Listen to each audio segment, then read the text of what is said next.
தினமும் கண் விழித்தால் நான் கைதொழும் தேவதை அம்மா.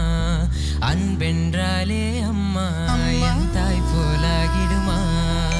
காலையில் தினமும் கண் விழித்தால் நான் கைதொழும் தேவதை அம்மா.